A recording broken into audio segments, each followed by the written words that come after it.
Well, joining me now is Democratic Congressman from New Jersey, Josh Gottheimer. Thank you for being here. Really appreciate you taking the time. I want to start with a little bit of what we heard Thanks just for having from me. the president this morning.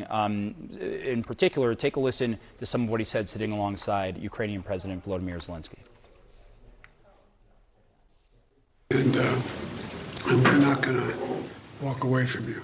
I apologize for those weeks of not knowing what's going to happen in terms of funding.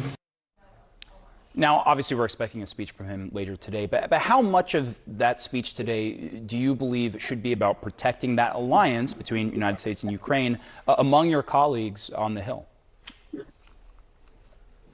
I mean, I think that's critically important. I worked quite a bit on making sure we were able to pass in a bipartisan way the most recent aid package for Ukraine, which I think is critical. You know, the fact that we would allow Putin to march across Ukraine and threaten our allies in the region and destabilize democracy is unacceptable. I've been consistent in that because I think there's no question about what could happen if Putin is allowed to continue what they've done now to innocent Ukrainians month after month. And listen, the Ukrainians have been unbelievable in standing strong. We cannot as a country pause any support for Ukraine, in my opinion. The idea that it took so long to get that aid in, to me, was unacceptable. Yeah, and it'll be interesting to see if that speech today has any effect on any mentalities for those that were holding out. I want to shift over to Israel and Gaza, specifically Israeli Prime Minister Benjamin Netanyahu expected to address a joint meeting of Congress next month. Not everyone is thrilled with it, including Senator Bernie Sanders, for example, saying he's not going to attend. Do you have any concerns with Netanyahu making this address? No, I mean, listen, ultimately, this is about the United States and our key ally, Israel, right? The democracy in the region, a key partner in the fight against terror, against Iran and its proxies, which, as you know, continue to strike at American targets, their proxies, and the Houthis in the Red Sea. We've seen in both the proxies in Iraq and Syria and Hezbollah continue to fire at our allies, but also at America and our assets and our service members. So to me, this is really about Iran and their march alongside. And you talk about Ukraine, you see what Iran did in Ukraine, helping the Russians and continuing to help the Russians, partnering with China and North Korea. That is the new axis of evil.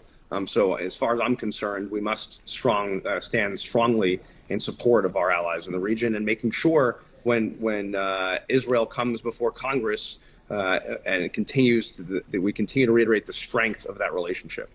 And look, the visit obviously doesn't come in a vacuum here. You're also on the House Intelligence Committee. President Biden has said it's time for this war to end and that Hamas is no longer capable of carrying out another October 7th. That said, we still don't have a substantive ceasefire proposal agreed to between these two sides, despite a lot of pressure from U.S. officials. What do you think is the most critical part of any ceasefire deal that is eventually agreed to? I mean, we know now, and the president said this, right, that Israel he laid out the framework that Israel has agreed to. The question now, will Hamas actually agree to it, right? So we can get that pause, we can get the hostages home, which I think is critical, including 5 American hostages, one of who is my constituent, Don Alexander, right? And the idea that we shouldn't forget that Hamas killed 44 Americans. We've got to get those hostages, the hostages home. We've got to get more humanitarian aid in, which obviously this agreement does, and helps put a pause in place. And I think we've got to do everything we can to get there, which I think both sides, we're working incredibly hard on this, but Israel's accepted it, but now Hamas has to come to the table. Yeah, and we'll see which sticking points we end up learning from you, likely before us. But if you find out, let us know.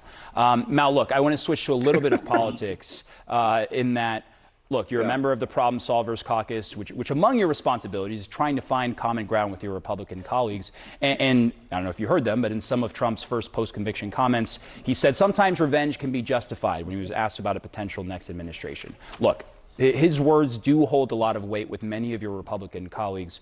Are you concerned about that type of rhetoric and the effect it may have on your ability to legislate and find common ground with some of your Republican colleagues?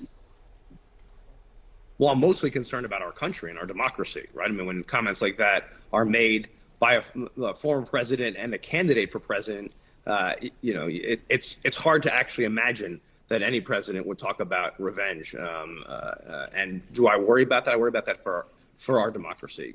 In terms of my colleagues who I work with regularly on the other side of the aisle, who actually want to solve problems and get things done, who were very involved in getting that Ukraine aid and Israel aid and aid for Taiwan done across the finish line. Those are and who work together on raising the debt ceiling. Those are the kind of things that we need to do constructively and put our country first ahead of these partisan politics. And I hope that they would agree with me. I haven't talked to them specifically about those comments, but I would hope they agree with me. Those are completely and totally unacceptable and not becoming for any leader in our country.